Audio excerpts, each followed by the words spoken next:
Welcome, listener or viewer. I'm Ian Kennedy, the host and creator of the Nothing to Gain podcast, a series of recorded interviews with influential protagonists from around the music scene over the last few decades. There's no agenda other than to enlighten, inspire, and at times, hopefully, amuse you. If you like what you see and want to support, you can do so by donating to the GoFundMe campaign by clicking the link in the video description. Please share with your friends and feel free to comment and offer your thoughts.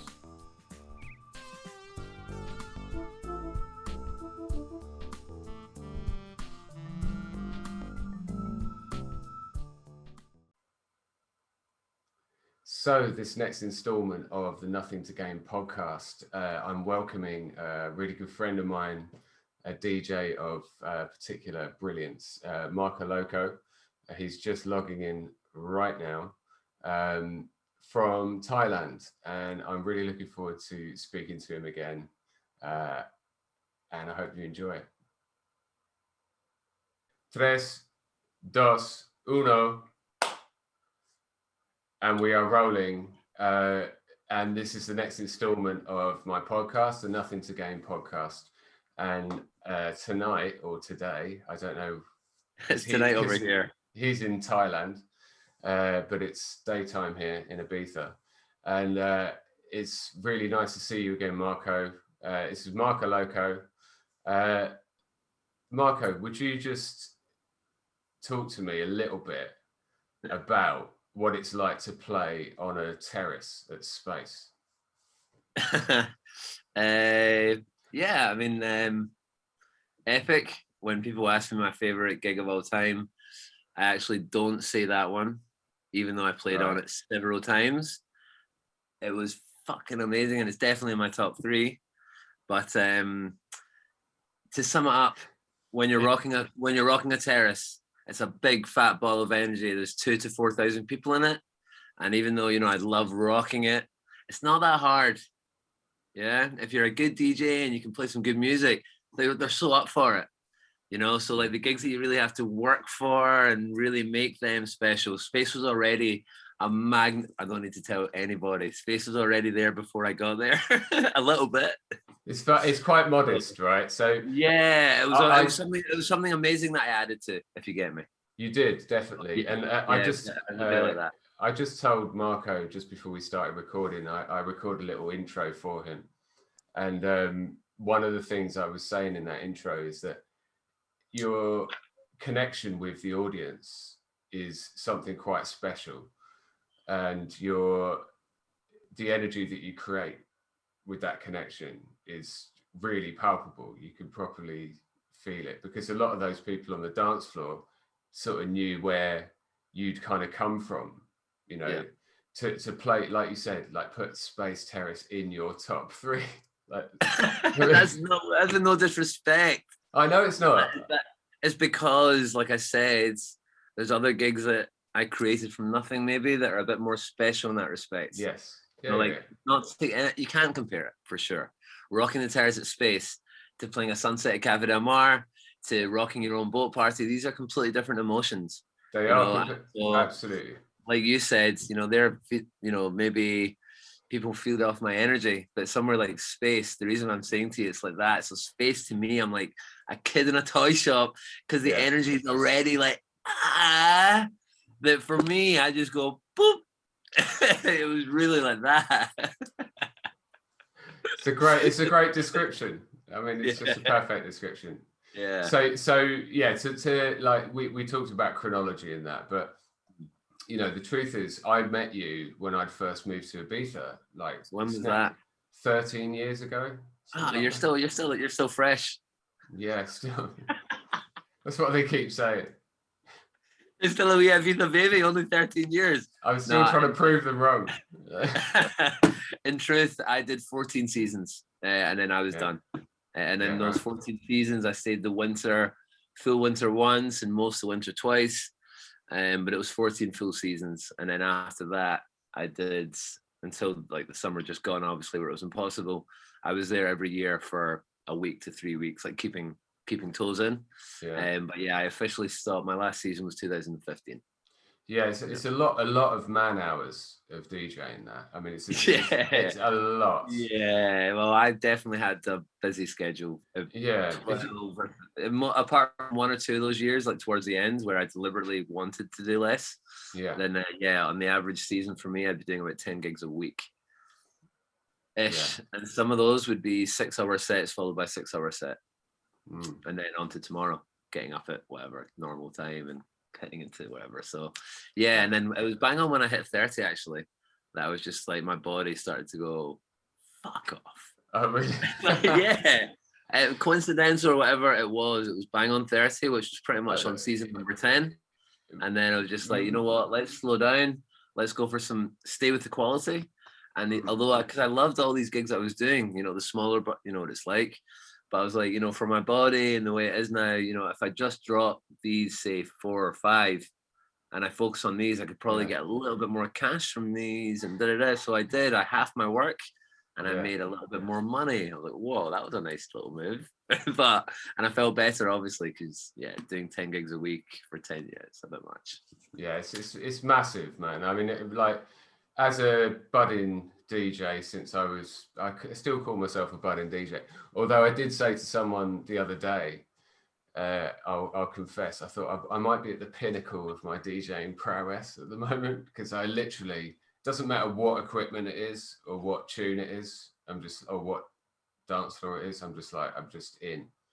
You know what I mean? There's no kind of performance anxiety or like, have I planned enough or have I got the right records or anything? I'm just like, no. But you're, like, I spoke to Jamie Gittins about this as well, you know, about sort of the resident DJ in Ibiza, the expectations, the opportunity, but the dedication really that it takes. And that's one thing that I think I want to link to that point about your connection with your dance floor, is that whether or not everyone knew, it was kind of there to see, you know what I mean? And that's a true DJ, you know?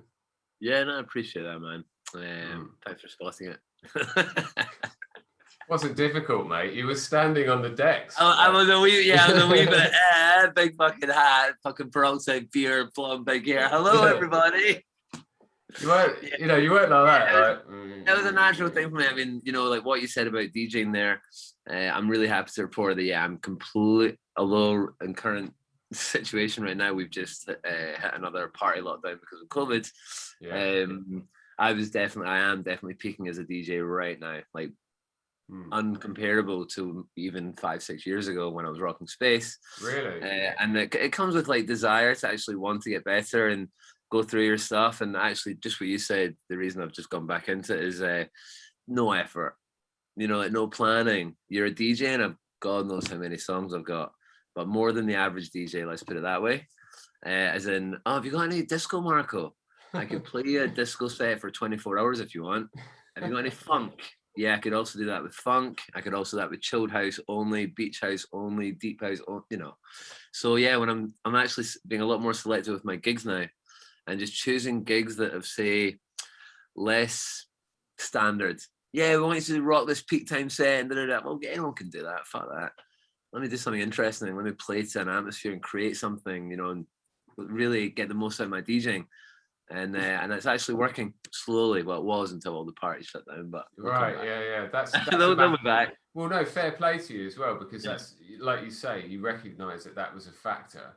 Like, it's great that you had that choice as well, I guess. Yes, you've manufactured it and you've generated it. But like, there's no kind of cynicism about saying that. Like, you manufacture your own opportunities because of how good you are and your dedication and stuff. Yeah. And to have those choices to say, actually, no, I'm going to play more like this now. That's staying true to yourself as a DJ. I'm really pleased when you said to me that you're like at your pinnacle. The first question that popped into my head was like, what kind of music are you playing at the moment? I've got a few demos for you. They're on my Mixcloud. This isn't a shameless promo. No. Do you know? Let me stop you there. Let me stop you there for a sec, right? This is not a shameless promo, but everybody who comes on this podcast has received a message from me about what it's about as a conversation, or what's the intent. But I've also said to them, if there's anything that they're doing at the moment that they want to promote, then it's an obvious quid pro quo thing, right? Yeah. And actually, universally, everybody has been very kind of like, no, I don't want to promote anything. And like yourself, you just showed the same thing of like, no, I don't want to be ashamed. It's true though. It's just in the flow of our conversation that's led me to saying about this mix. But it's important. It is important. It's relevant as well, because I just asked you what music are you playing. So these mixes on out on Mixcloud at the moment. What kind of sound? What sound is it? Or what audience are you going for? That's what I mean. Instead of me trying to describe it to you, which would be difficult, because the first one is 3.5 hours and the second one is 3 hours, and they're called Lost in Music. And as soon as I did the first one, it's at my friend's bar in Koh Samui called Lost Beach Bar, and we started a brand together called Lost in Music. And I started the first time, and the reason why I played so well is because it's my best friend's bar. So it's like, well, one of my best friends, so you've got that comfort, like that. Yeah. It's on the beach. And I played there about 3 or 4 times before, and every time, this is a good example, you'd give me this peak time slot. And Koh Samui is not like Koh Phangan. They don't really dance like Koh Phangan. They fucking love it. A bit like Ibiza back in the day. Like, it's real dance floors here, real energy. And on Koh Samui, not that it's not, but it's just more of a Monday to Friday, a little bit more commercial, mainstreamy kind of vibe. And so when you're rocking at peak time, quite often, even though they're having a good time, they're just not dancing. And as a DJ, it can be a little bit frustrating. You're just not having a bad time, but I'm not loving it. So on about the 4th or 5th time I was playing this place, my friend Simon, who owns the bar, said, listen, tonight we're opening The Vault. And it's a small inside room, like a wee sweatbox with full-on drum and bass, right? I know the man. Yeah, and I was like, great. I was like, well, new concept. Yeah, that's your club. And let me play to the beach. Yeah, I'm playing beach music, and I'll just start really early, so before we get a crowd. Anyway, so I start and basically start playing, and I've got like Al Green and things like that, like Let's Stay Together, just real classic music going on. Yeah. And then I just slowly get into my flow, and then I don't really touch any house music till at least an hour or 2 hours. And I've got no intention of what I'm doing here, by the way. Like, there's no intention of this might be my best mix. I mean, after about an hour or 2, I was noted that I was recording and I'm playing well, but I wasn't overly thinking it. So anyway, let me put this in context, right? You started recording on this particular occasion when you were like providing the soundtrack to the beach, kind of opening up, people coming in, setting the atmosphere. But you had no plan, but you were record was pressed. Right. Yeah, exactly. Okay, sorry, got you. Carry on. So and then after I don't know how long, about an hour and a half, you feel it drops a little bit. And you're like, cool. And then Promised Land, like the original. And it's like, and it just opens up the mix. And I like looking back at it, I was like, oh well, that was definitely a swinging point, because that's when it started to go into that. And it's Lost in Music, and that's what it was. And these mixes blow my own mind, like because it was so unplanned. And it's like some of the mixing, like harmonically and whatever, it's like, what? And I deliberately, when I start to play, there's a lot of it in there. There's a lot of kinds of flavors of house and a lot of real classics. That's all I'm going to say about it. And when I start to dig through my classics, I'm like, because when I start to play classics, I've really got some staples that I go to, like Passion, Get Decor, Knights of the Jaguar, and yada, yada, yada. But I've got so many classics. So I was deliberately going, go for that. Why have you not played that in 10 years? Why have you not played that in 10 years? And why have you not played that in 10 years? And it's mixed in with like 1 or 2 tracks from like unknown producers that just made this track 2 months ago. It's a really interesting thing where there's no, like, it's all classic, it's all deep, it's just like that. And then it finishes after 3.5 hours, and I start number 2, exact kind of where I finished number 1. Right? I see. Yeah. And I'm not going to talk much more about it, but basically number 2 is better than number 1. And I can't believe it. I can't believe it. And I'm almost intimidated to do number 3, but I'm not, because when I go there and do number 3, if it doesn't work out, then whatever I'll do, I've got that quality to maintain now. But for sure, I want to make it a 4-parter for sure. So there'll be like 12 hours Lost in Music, and it's just covering, it's the classics that you've kind of forgotten about a little bit. Okay. So yeah, I love it. So I'm DJing like that in the flow, playing places that I really resonate with. That makes a big difference, you know. So when there's no people there, you're just feeling the vibe. Maybe it's because your best friend owns it, whether it's because it's a beautiful spot or any reason. But places that I know I'm going to enjoy it. So it's like, I don't care if it's busy even, you know, you know what I mean? Yeah. Like that. Yeah. So Yeah, it's not going to be, yeah. I do. I mean, I love the concept you're talking about, because you know, I'm a lover of the classics as well, and Yeah, I find that sometimes you forget about tunes that you've played loads and loads of times in the past, because you're constantly in this kind of I've got this hang up anyway about wanting to play something new every time I play, even though if it's a residency, I know that it's not the same group of people, you know. And some of these might be belters that I'm like, yeah, but I played it last week. So that led me on to okay, it's quite a poignant point, really. I mean, we're talking to a DJ here, a professional DJ, respects the art. The fact that you have played so many of these tracks in the past and classics and stuff like that, you get this joy out of bringing them back and mixing them into new music.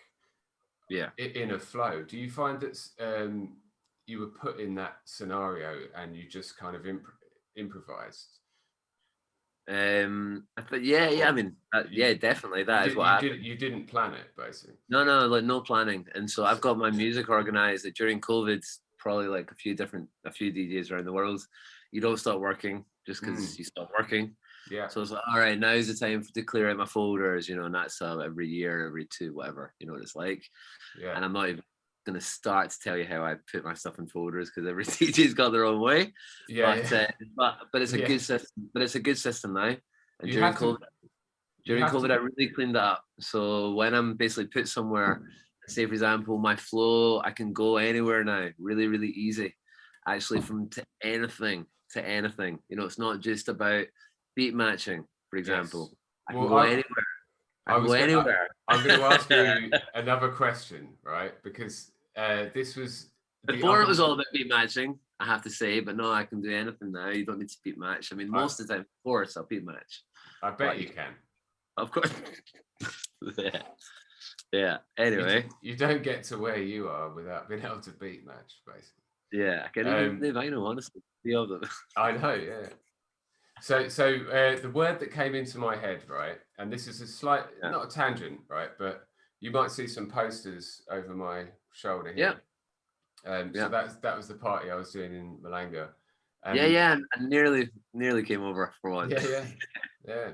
A lot of people say that. Yeah. Yeah, no, I mean, I wasn't in Ibiza at the time. I was nearly coming to Ibiza, but then I didn't. Yeah. Anyway. I'm joking with you. No, they like, that's how this business started. So Fonoteca, as a name, as a word in Spanish, it means music archive, right? Right. Like a library of music, right? So what is, I say, interesting or whatever, like coincidental, I started the party with that name because it actually came from a concept that I was working on with Callum.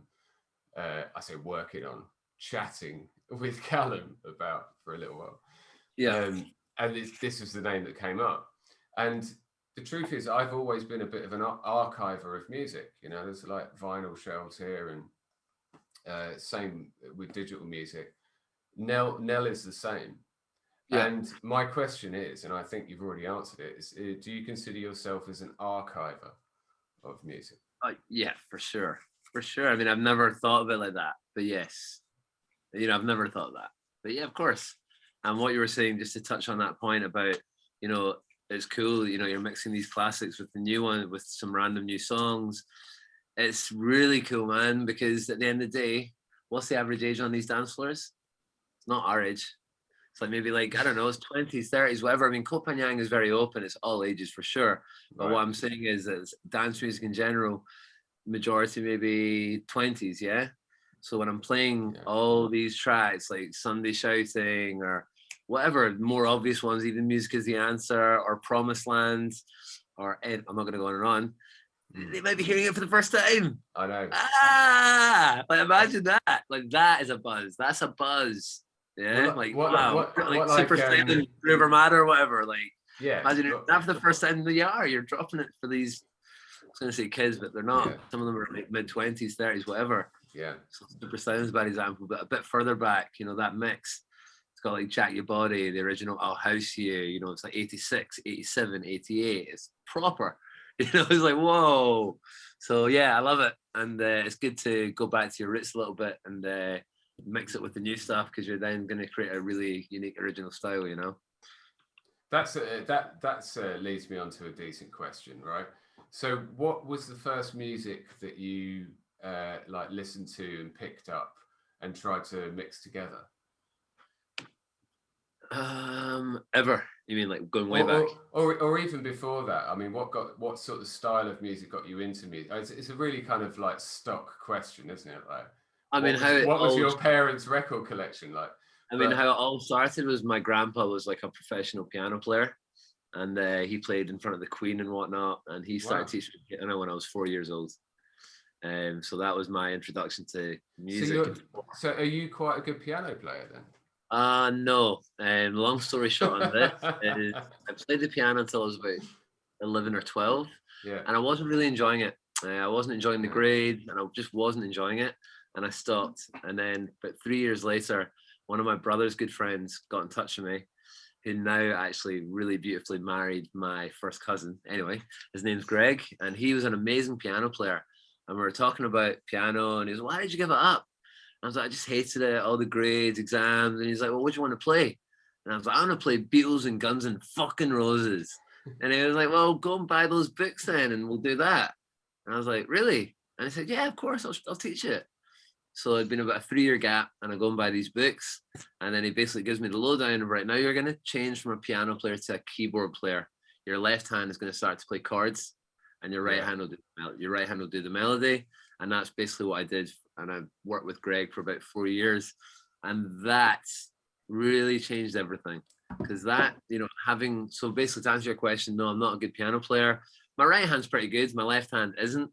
As in I couldn't really even play it. Like I could read notes from my right and do everything. But anyway, I've got a really good understanding of music from this background, you know. So from playing the piano at an early age, not really digging the examy part. That's my lifestyle in general. I don't really enjoy the exams.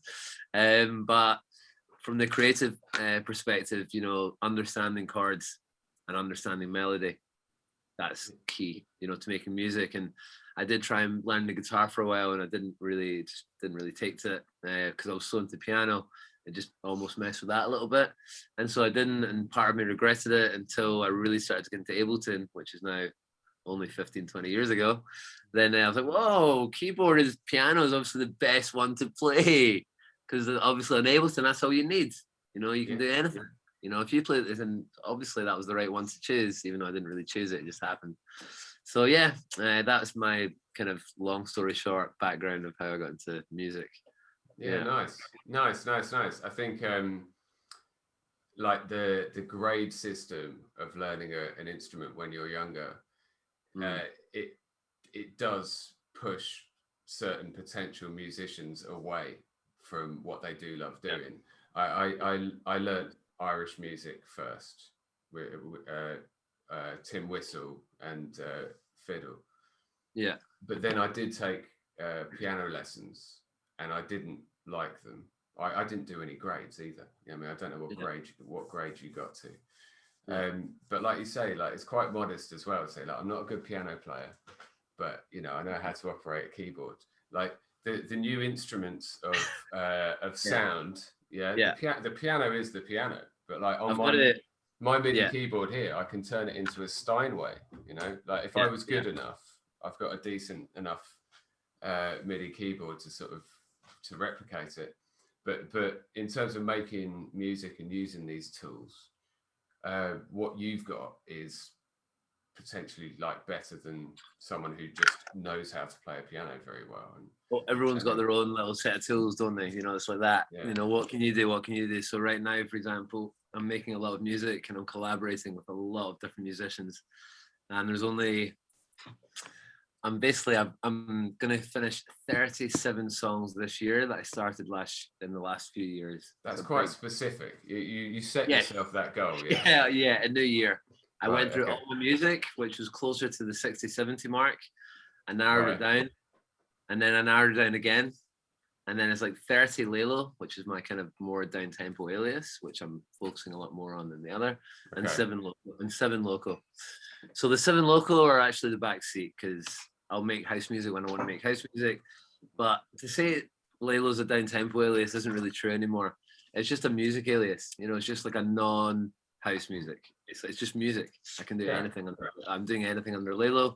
There's a little bit of liquid drum and bass now. There's a little bit of down tempo. There's trip hop. There's funk. There's disco. So it's not necessarily a slower style to house music. It's just it kind of is. I mean, exactly. That's the main rule, I think, with Lelo. There's no 4/4. Right. Anyway, the reason I started talking about this is I've only made and completed one track this year, like it's in start finish, and that for me is a long process. Like, is it whatever? I'm not going to go into that. But it was called. No, we don't have time for that. It's called. This track was called "Insane," and it was written with aim. It's called "Insane." Called "Insane," and I started on the 1st of January. When I woke up, very grateful, having played a great New Year's Eve gig, better than I was expecting it was going to be. And then they asked me to go back on, and I played from 4 till 6 in the morning, which I wasn't supposed. It was amazing. And I woke up hangover free, feeling great. I was like, let's make a track. It's been a while, like a couple of weeks, which is a while for me these days. And I looked through my phone, and I just got notes for future tracks. And it's like, don't forget that prick from the UK. Will not refrain, will not retrain. Yeah. Nice. Remember that? I think you're talking about this time last year, where there was someone who was trying to tell creatives that they need to sort of retrain in. I didn't kind of give up on creation, right? Because it's not viable. Like, exactly. I've got very strong opinions about that. Very strong. Sure you do.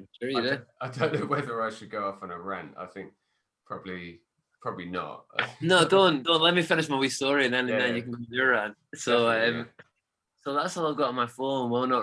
Don't forget, will not refrain, will not retrain. And actually, to be honest, Ian, I thought it was more like October last year, but maybe you're right. Maybe it was a year ago. Anyway, it happened. It was a guy from the UK government, quite a senior member of the government. You said it. I don't know when it happened, actually. I thought it was closer to October, but it's neither here nor there. It was said. The guy misspoke. I'm pretty sure he resigned. But at the end of the day, I say that correctly. He misspoke, because it's the fact of what's going on right now is they are trying to squeeze out, like artists and musicians, and that in the UK, for example, that's fucking culture. Okay, and as much as I'm not in the UK, it's a worldwide thing. It's like, it really, really got to me. It struck a chord, which is what a few of my songs are about. They strike a chord with me. So I'm writing music with a bit of that. They're not all necessarily like, fuck you, this guy from the government, whatever, but they're all written with a bit of passion, put it that way. So anyway, I get to work on this song, and I've got like 4 different vocalists on it, and then I've got this cello player, and I've got this guitar player. The guitar player is my favorite guitar player in the world. He's so talented. I've done a lot of songs with him before. And basically, the vibe of this track is kind of mellow trip hoppy kind of vibes. And then it goes into a very serious breakdown where I come in on the vocal with another friend. And it's the first time I've ever been on one of my tracks, but it doesn't sound like me, let's put it that way. And it's kind of just standing up for the music industry a little bit, explaining our perspective. And then when it kicks back in, I really got the most out of all my musicians and singers. I said, when it kicks back in, you stand up for the fucking music industry. You show them how fucking good you are on the guitar, Ali. You are the best that I've ever heard. And he's like, fucking hell, Marco, I'm actually not feeling 100% today. And I was like kind of joking around like that. I was like, no, I don't mean to pressure you. Anyway, so Ali's going for it. And me and Ali go back a fair while. I said, I've worked with him more than any other musician, and I can read him. And so I didn't. It was a lie, but I said, oh, I forgot, I have to go and get something. I'll be back in 10 minutes. And I just fucked off for an hour, went to see a friend. I just knew that's what he needed. He needed space.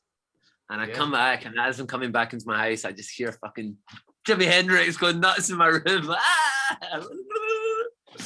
And I was like, okay, we've got him.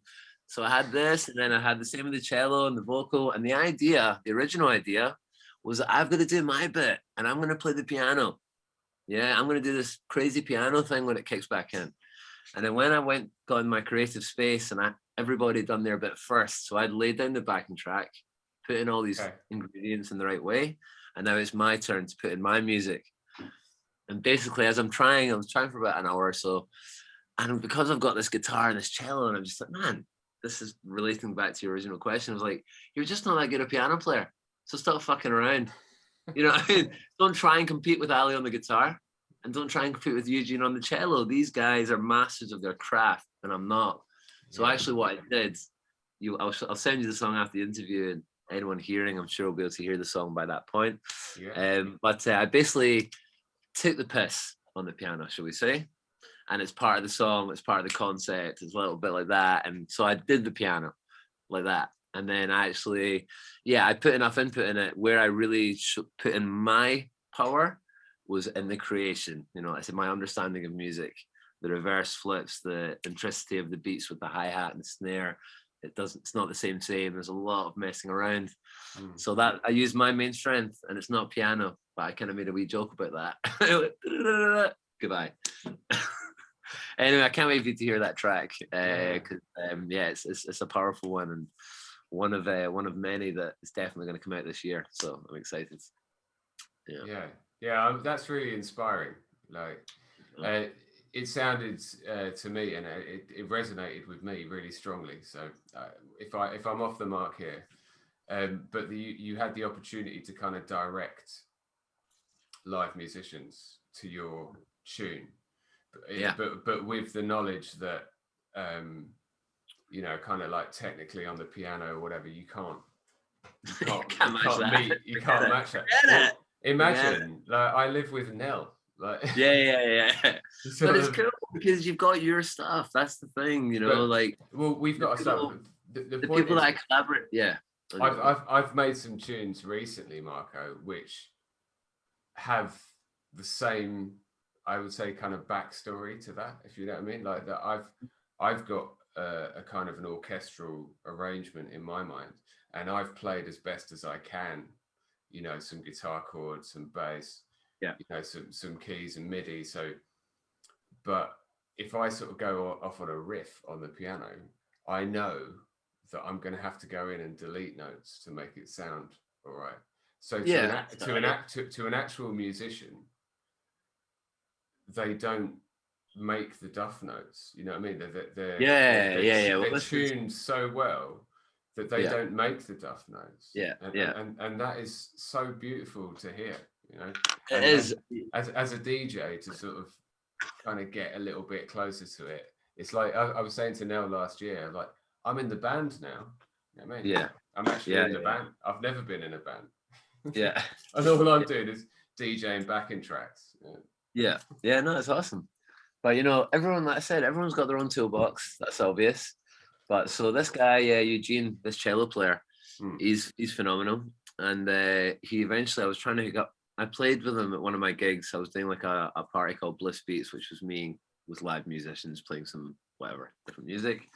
And I had this cello player, and the cello to me is like a royal instrument. I fucking love it. It's amazing. The sound is so beautiful. And when we did this gig, we connected, and I said, "Look, man, you know, you've got to come into my studio, you know, and do something." He was like, "Yeah."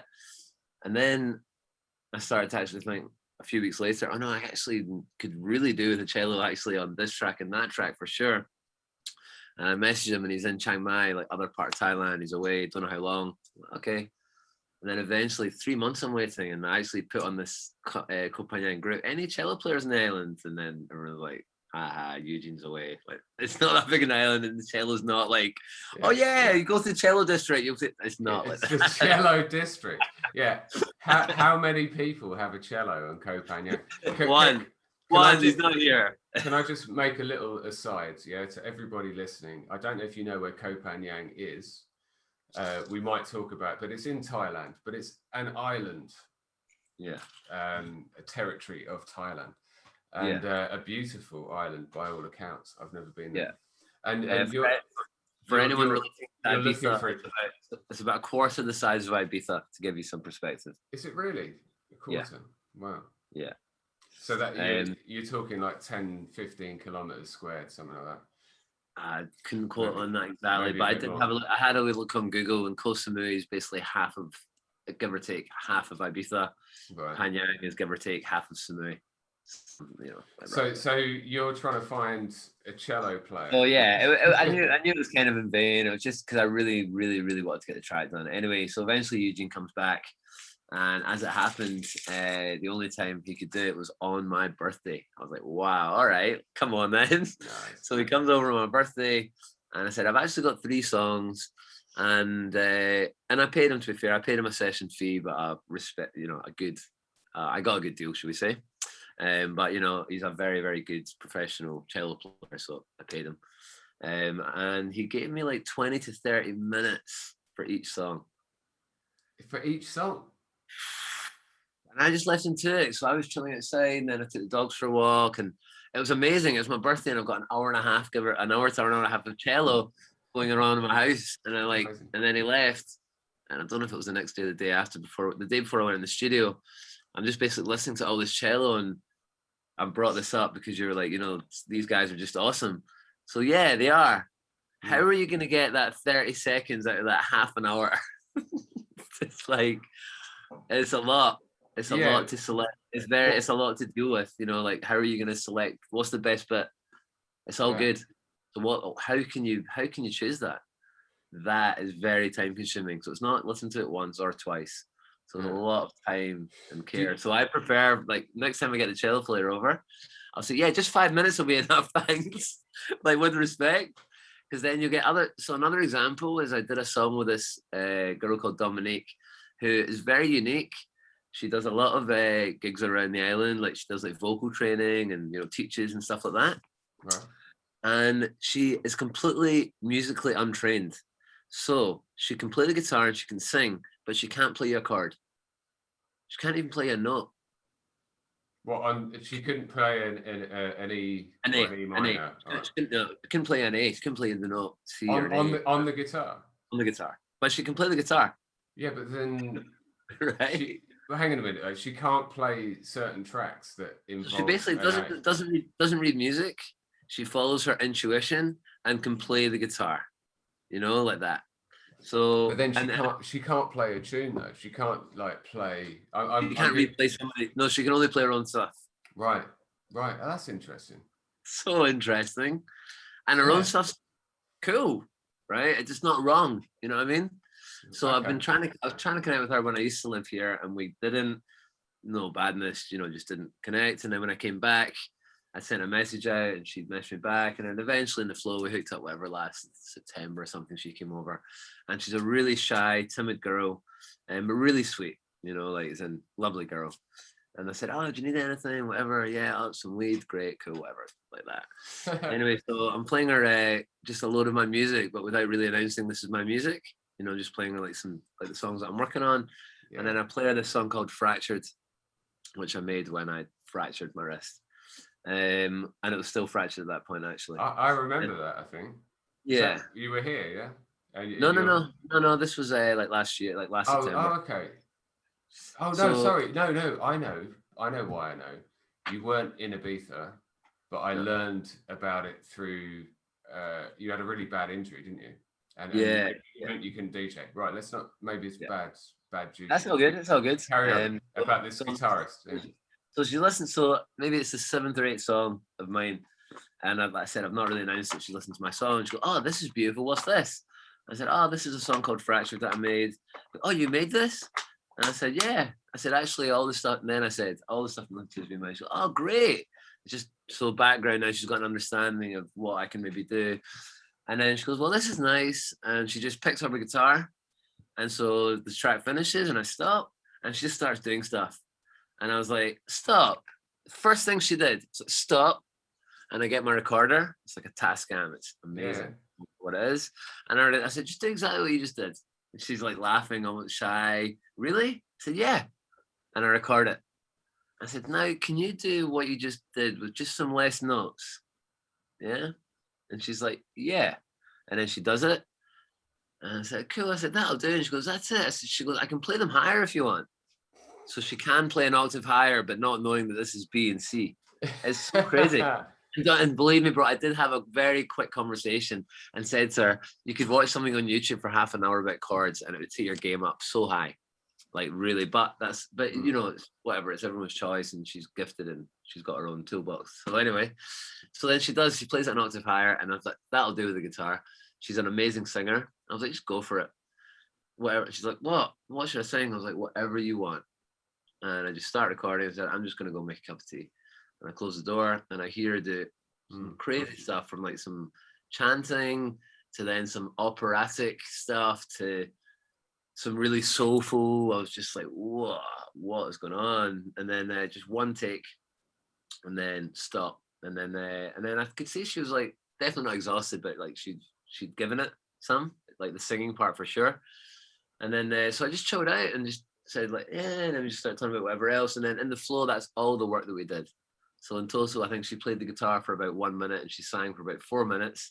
And I had about, at that time, 20 or so projects I was working on. But it immediately went to the top. I was like, that is just such a cool, unique flavor. I was like, that is a B and a C, isn't it? Like, you know, as soon as she left, I'm like, yes.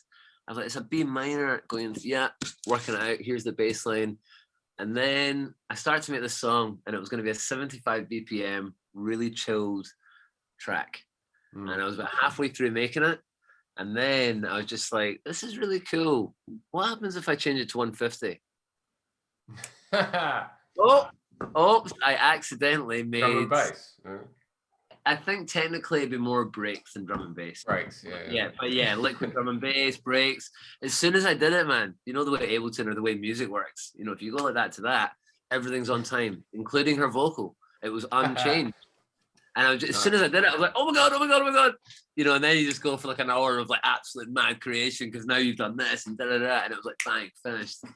So it's really sweet because it's some very chilled breaks or liquid. I don't know exactly how I'd pigeonhole it. I think liquid drum and bass, if I had to call it. But anyway, so just a few examples of, say you've got like this cello player, this master, and then you've got this other girl who's completely untrained, and she gives you 1 minute and he gives you half an hour. Whatever's happening, you just get such unique creations from whoever, you know, whatever they've got. So it's great. Yeah, it's that's a beautiful little summary of what you're just talking about, because you know it's a producer's life, if you like, you know, but someone who's really dedicated themselves to it, you know, be, you know, the untrained musician who has the ear. And exactly, bro. It's all about the ear. It's exactly. That's how she plays. Obviously, you know, it's through ear, it's through listening and through feeling. It's really beautiful. Yeah. So that's one like one beauty in a musical instrument. And then there's I think what do you feel is the future for that kind of attitude towards producing music? Because I'm going to throw in something which is quite contentious, but there are a lot of music studios in Ibiza that have been for a long time. And a lot of creatives here who've made music that hasn't necessarily like penetrated the kind of, it has the mainstream or whatever, but maybe not the zeitgeist, you know what I mean? I don't know of many tunes in Ibiza that were produced here that have become kind of absolute global phenomenons like there have been in London, like in drum and bass, or New York, I know what you mean. But having said that, is that the end game? Because in the process of having a place where you can make noise, like you say, we've got that here. I've got, you know, the two monitors behind me can pretty much go like to the top until the early hours if we want, because we haven't got many neighbors. And then that creates the environment for a musician to feel free to express themselves. And you're in Koh Phangan in Thailand, right? Yeah. So what do you think about the future of this? Because, you know, selling music now that you make is difficult. Bandcamp, I think, deserve a real kind of mention, and Mixcloud as well, and Nickel. who made the facility for DJs and radio stations to upload for free and to use the Mixcloud platform. Bandcamp has enabled people to set up their own record labels essentially and distribute their music both digitally and also in the form of, you know, vinyl releases that you can purchase, usually with like a little bit of a bonus as well. And it's networked together. So you've got at least a few other interested parties, you know, listening to that music, learning about that band or where it's from, where that music's from. And I'm gonna name drop a band called the Smuggler Brothers from Palermo in Sicily, because they showed us a really great time when we were in Sicily. and I bought their record, and it was the last one in the shop, and it's a brilliant record, great artwork, great music. What do you think? Are you up to, I mean, you're going to do it anyway because you live and breathe music and play music. So maybe you're the worst person to ask this question. But what do you feel about like the culture of music and music creation in the future? You know, if for me, there feels like this kind of uncomfortable digital presence that is unavoidable, but also very toxic. And I think that the actual natural progression of making music and using local musicians and creating music in that spirit is obviously being marginalized. So we're not going to give up. But what do you feel? It's a tough question with there's a lot of different ways I could go on it. But I mean, I guess I think COVID has completely fucked it as short term, like our industry, for example. But in the long term, it was needed, not in such a brutal way, obviously. But our industry was toxic. You said that word. It was polluted, full of bullshit. The DJs, I have to say, you know, I was getting a little bit bitter on it as well. Not from a personal standpoint, but I mean, as in, not that I'm jealous of anybody else, but basically, when I started DJing, 95% of us were real fucking DJs, or maybe 99% of us, because you couldn't be a fake one because you have to have your vinyl and you have to mix. So it's like that. And then it kind of went full circle where it felt like I was part of this 5%, right? Because all these fucking DJs are there with their Instagram and how many followers. And look, man, I was doing bookings for a big party here in Panyang right after I left Ibiza, called Jungle Experience, and we booked some awesome DJs. I booked Yusef, I booked Bushwhacker, I booked Christian Burkhart, just to name like three of the big boys that I booked. But I booked some like Ken Fan played, Andy Baxter, yada yada yada. And basically, so say these examples that I'm mentioning, when I'm speaking to the Thai boss, the Thai owner of the party, and this is the world over, when I'm suggesting like their fee, obviously like Yusef's fee is going to be different to, you know, Andy Baxter, and I'm trying to explain why Yusef should be getting this kind of money, then it is easy to show him, because I can look on Yusef's socials and whatever it is, 500,000 or whatever he's on. Is it really? And it's, I don't know, it's 100, whatever, it's in the hundreds of thousands for sure. Yusef? Really? Yeah, man. Yeah, of course. Fucking hell, are you kidding me? Yeah, easy.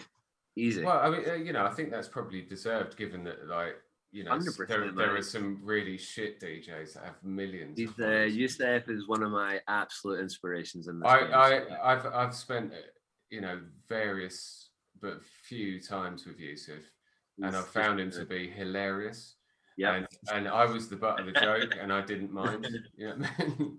He's funny. He's so genuine. He's so sincere. And let's leave it there. But anyway, so the reality is, getting back to the point, is that it was starting to get dictated about how many followers you have on social media.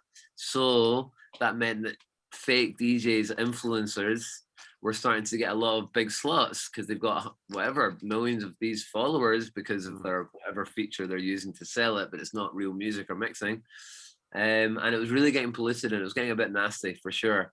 And COVID has flushed that shit right out, because there's no fake crowds, there's no more fake DJs. It's certainly now And I hope that when it comes back, say for example, you can just look at some of the videos from Tomorrowland, you know, some of it was really not funny, in my opinion. You know what I mean? Like people would share, you know, how sad is this? And I'm not going to name drop because don't even know their names, but whatever. Some of the stuff going on Tomorrowland, like, it's disgusting, you know.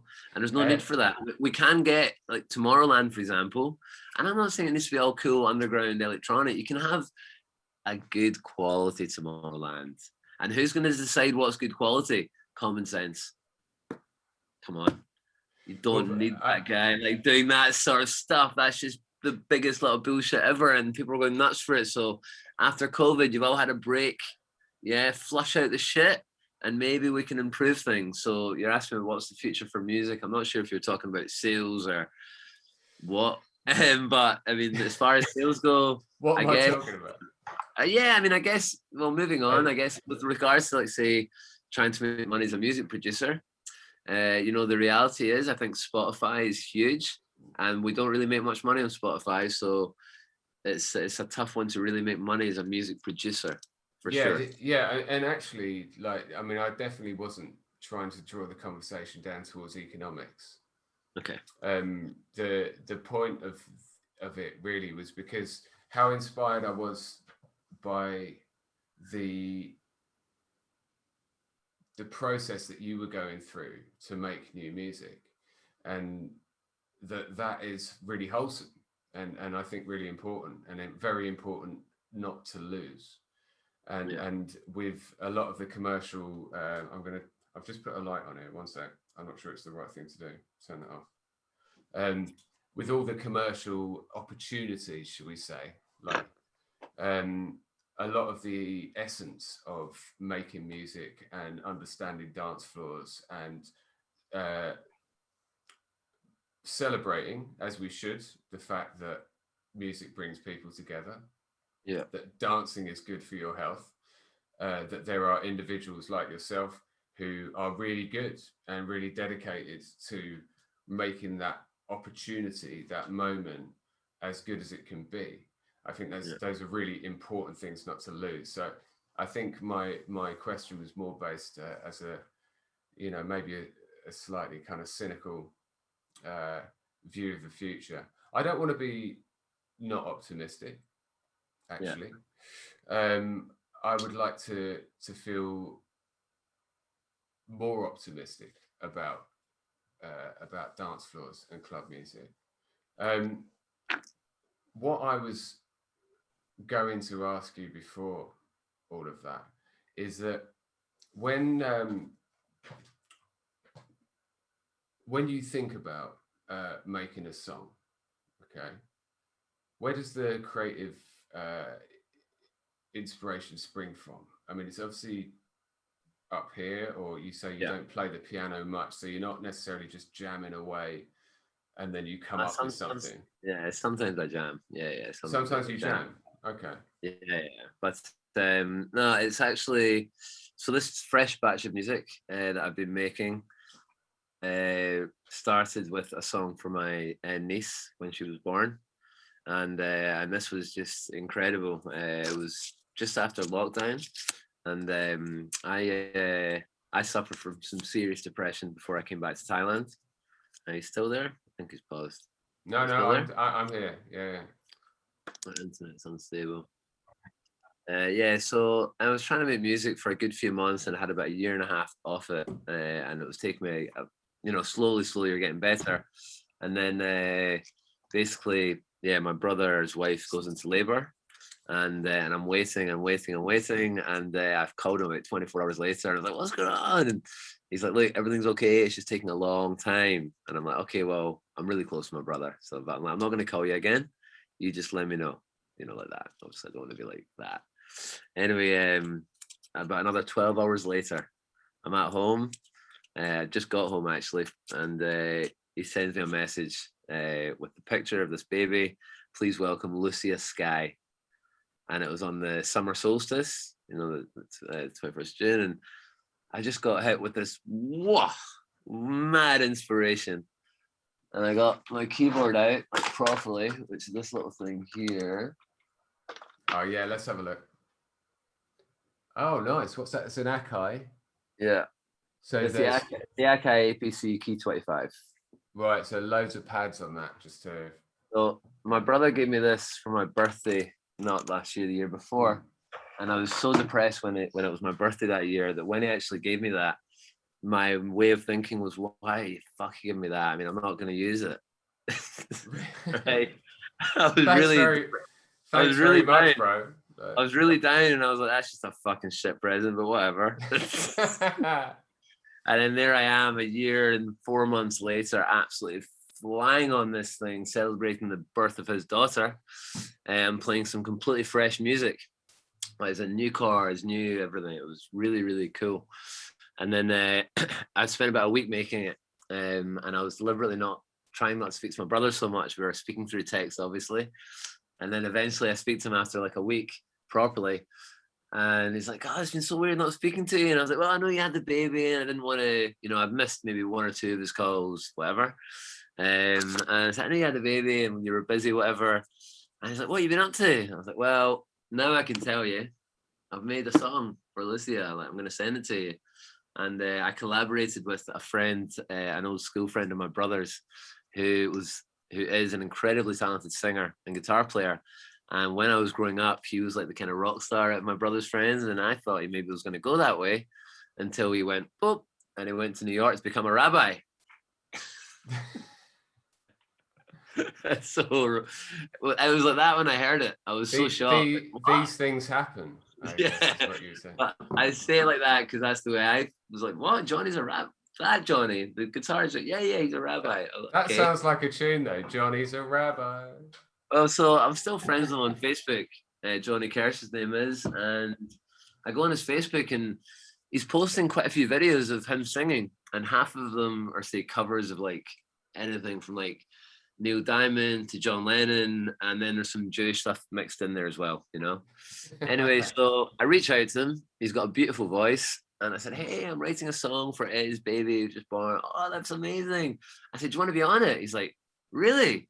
He said, what do you want me to sing? And I was like, I just want you to sing her name really gently in a few different ways and give me some oohs and ahs and whatnot. Anyway, fair play. He really gave me some time and sent, again, a bit like the cello player, gave me too much to work with, like too much good stuff. And I really only needed a little bit. So anyway, I finished the song. And then in the end, I put on my saxophone player as well.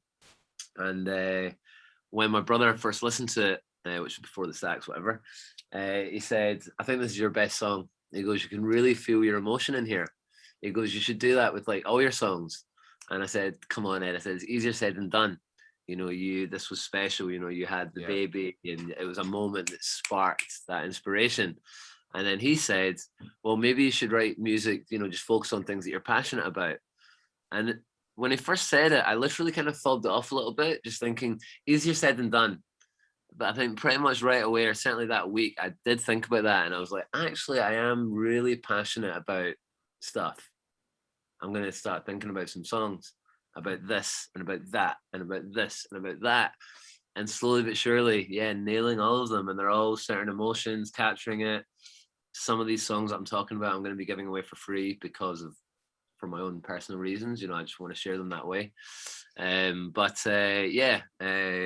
There's a lot of discipline going into this music. It's like 37 songs. I want to, not extremely strict, but yes, an order in which they're getting finished. And they're all getting finished before the end of this year. That's that. Plus, obviously, I want to get time to make more this year. So we could be on 50 this year. And if I get 50 done and released this year, then I'll be sitting in a different place this time next year. I won't be sitting in a different place, literally. I'll hopefully have the same house, but Nice.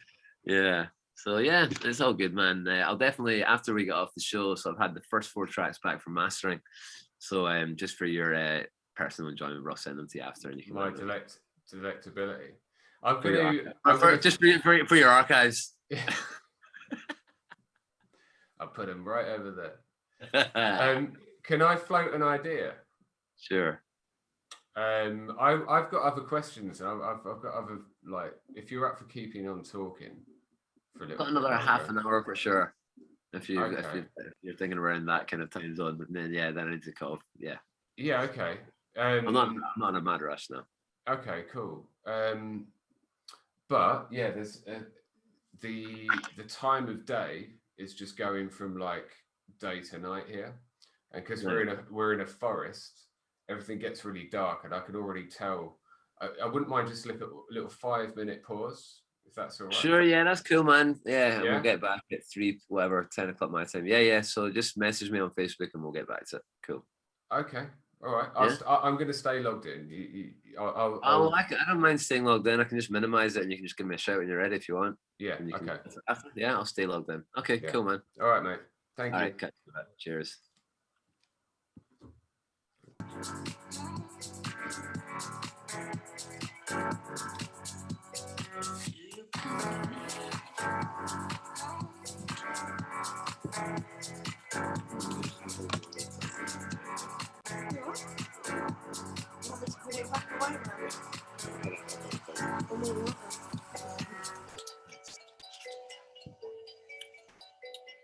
Yo, Ian. Yeah, mate. Coming back right now, bro. No worries. Yeah.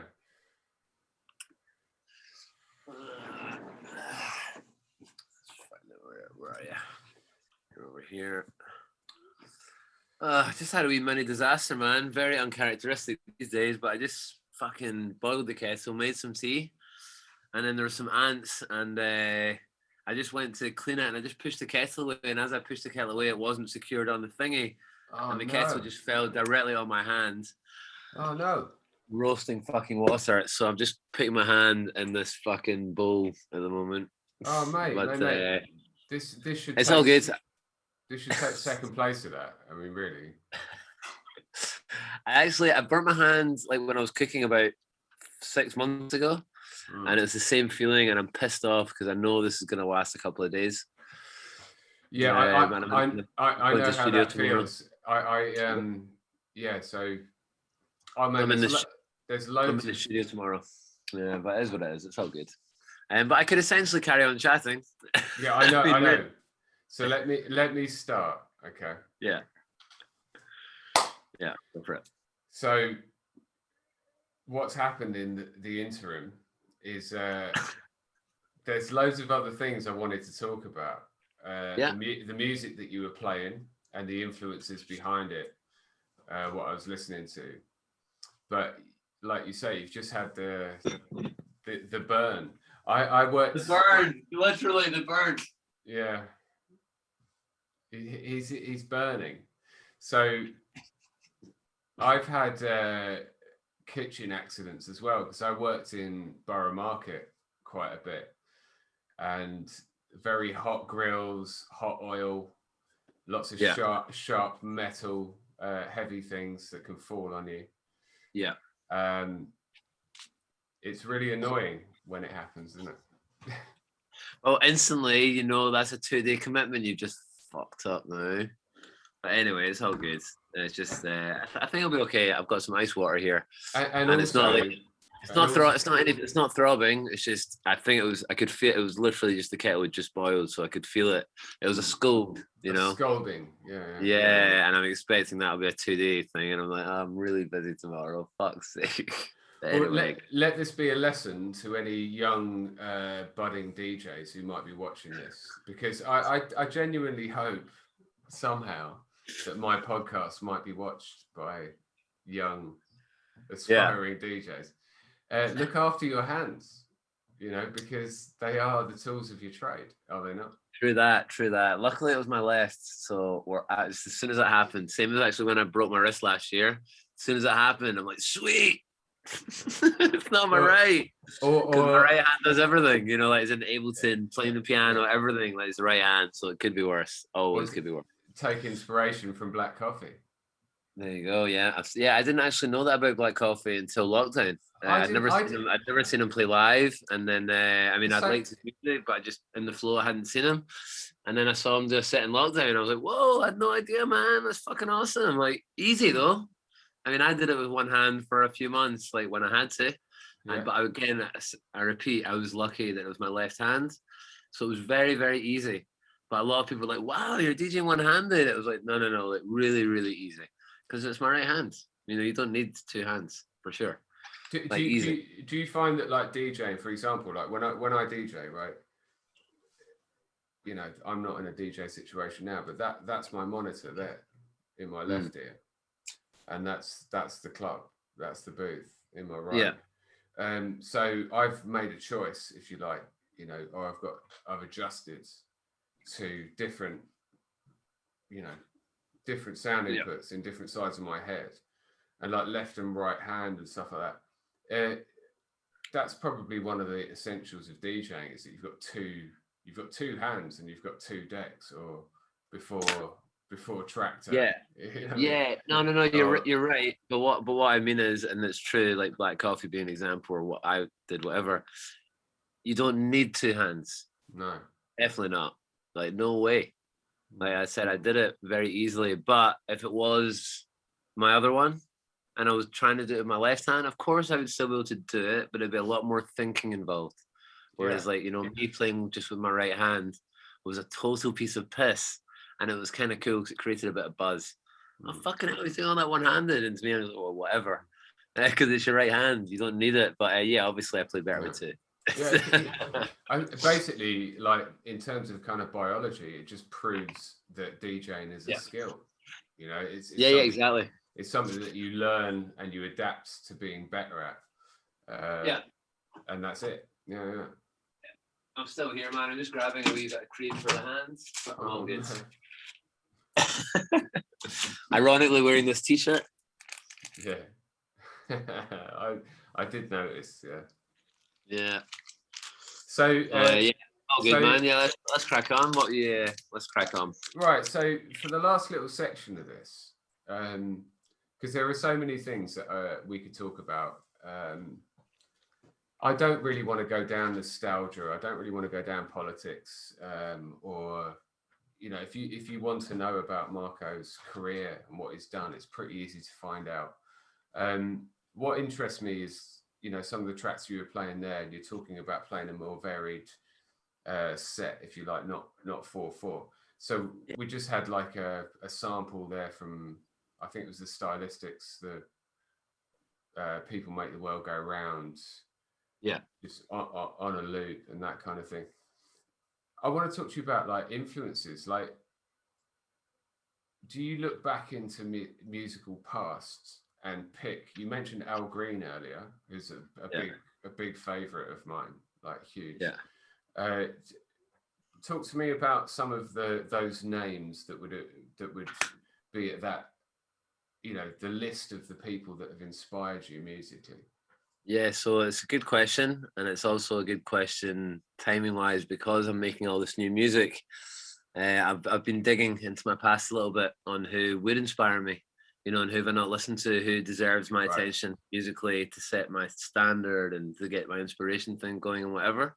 So I immediately, I'm just opening up a folder just so I don't forget anybody. It's not that big, so it's easy. But I immediately go to Michael Jackson. Number one, and in a tie with Michael Jackson is Guns N' Roses, for completely different reasons. But really, really beautifully, as I went down this Michael Jackson rabbit hole music, you see that he and Slash played on several occasions together on several songs, so they're linked. And then another one of my big all-time favorites, without a doubt, is the Beatles. And guess what? The Beatles and Michael Jackson collaborated on more than one occasion, John Lennon individually and Paul McCartney individually. Interesting. And then another one of my favorites is Queen. They collaborated with Michael Jackson. They collaborated with Paul McCartney. And another one of my favorites is David Bowie. David Bowie, Michael Jackson, David Bowie, all connected. Yeah, and then there were a couple of common. They're legends at the time, and they're all connected through time. But so different. I would pop up like Quincy Jones as a just before, exactly. So when I started as a thread through a lot of those guys, and also Nile Rodgers as well. Yeah, exactly, for sure. But yeah, so when you start going down the Michael Jackson rabbit hole, which I have to say was one of the best months musically of my life, and this was just a few weeks ago, I finally stopped. Really? But yeah, I downloaded the discography, and it wasn't the full thing. It gave me like about 80 songs, and I knew about 50 of them, maybe a little bit more. So have you got any favourites? I mean, like I've got the Jacksons before they were the Jackson 5 and stuff like that. Yeah. What are your favourites? What are your favourites from the catalogue? From the older stuff. Well, no, from any of it, from the first Jacksons to Michael Jackson. It's really difficult because long story short with this Jackson stuff, you know, I got all of his tracks. I think, although not all the Jackson 5 stuff, but a good chunk of that, and I'm dealing with around about 350 songs. Right, it's a lot. And the reason why Jackson's number one for me is, and this was very clearly established, is because out of those 350, I really like about 340 or 345 even. And there's no other, even Guns N' Roses, for example, that was my most obsessed phase, if you know what I mean. I was around between 12 and 15 or something, just before House. And I was literally, my walls were covered with Slash and all this kind of stuff. And I never went through that with Michael Jackson, although I always just knew Michael Jackson was one of my favorites. But so when I started to dig, and then when I get hold of these 350, I've maybe heard maximum 100. And again, you've got that kind of ratio. So you're hearing over 200 new songs that you really, really like. And the epic part of Michael Jackson for me, like especially enjoying all the chill out stuff, is a lot of it's chill out. It's just Michael Jackson just opening up his heart. It's just either an acoustic guitar or maybe just a string, or just very, very minimalistic, just Jackson singing, and everything is just such high quality. Going back to what you said, Quincy Jones, he was a big man behind it. That's why the quality is so high. Michael Jackson was always very humble, and he would always like say it's a team. You know, there's a huge team in the Michael Jackson production. You know. Well, I think Quincy offered him as a slightly older, still a young man. I mean, definitely, and probably not a man yet. Yeah, but when Quincy sort of got involved, it offered him a platform that was secure, because Quincy Jones was such a genuine non-exploiter. Exactly. And then that kick-started, like Quincy did, kickstart a lot of other people's careers. The Guns N' Roses connection, I want to share something with you, if that's okay. One of my closest cousins grew up in Dublin, but he's been in the Irish Army for many, many years, but he played me Get in the Ring. Yeah. Okay. Now, this is in my auntie's house in Clondalkin in Dublin.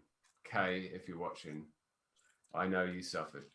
The fact that they were like, in the intro to the tune, it said fuck like 24 times or something like that. Yeah. I was like that. I was like, no, you can't do this. You can't play this on full volume. You can't. Our parents are going to hear. And they did. And the story, in fact, the story of Axl Rose is really interesting to me as well, because I'll pop the book. I can't remember it exactly, but I'll pop the book up in the description on the video. But it's a great article from a journalist who actually went to try to divine the Axl Rose, the root. You know, what's the story behind Axl Rose? And there's a really good friend of his who ended up touring with them during Appetite for Destruction, and it was like they were thick as thieves, basically. It was just like this is incredible. But they fell out on tour, and then this guy went back and he hadn't seen Axl for 20, 25 years and that sort of thing. And then Axl Rose was doing Coachella and various other things, and it was all just a bit grotesque. Like the impact of bands like Queen and Guns N' Roses and the Beatles. So just to say, again, Guns N' Roses linked with Queen. When Freddie Mercury dies, I got major goosebumps. So when I saw the movie Bohemian Rhapsody, and I went down that rabbit hole a little bit, you know, checking out the YouTube videos of the real thing, comparing to the movie, whatever. Then I stumbled across when Freddie Mercury died, there was a massive tribute. The biggest act, like, is in the biggest thing was when Guns N' Roses did their thing for a Queen. So I'm getting goosebumps, man. But yeah, all my heroes are really beautifully connected. Yeah. And that's the kind of musical, that's where I'm getting back to now. But for the last 20 years, I've been getting into house. I've been in house. And that's different. That's different people. That's different heroes. That's different inspirers. That's a whole different game. And if you want to chat about that for a minute, I can tell you about who got me into there. Yeah, I do. I actually do want to hear that. But I just want to draw the line between what I said at the very beginning of this podcast about you have this unique connection with your audience. And when I've seen you play, you not only put so much, no, you put your energy into it and it gets reflected back like tenfold or more from the audience. And that, for me, compared to other DJs, was more like a rock performance. You know what I mean? It's kind of like these people that you're celebrating as musicians. I think that you embody that spirit. And even though you have spent 10 years or 15 years playing house music, you've managed to imprint that spirit through your sets, and it's no one else's set. Yeah, no, for sure. I mean, listen, I really, really appreciate the kind words, of course, but you know, I have to say that, you know, with what you're saying about, you know, the energy and getting it back tenfold, I really don't see it like that. And this became very apparent when I did start to play Space and I was playing to big crowds and I was feeling a different energy after my performance, you know, and this was you're creating a bigger vibration, if you will.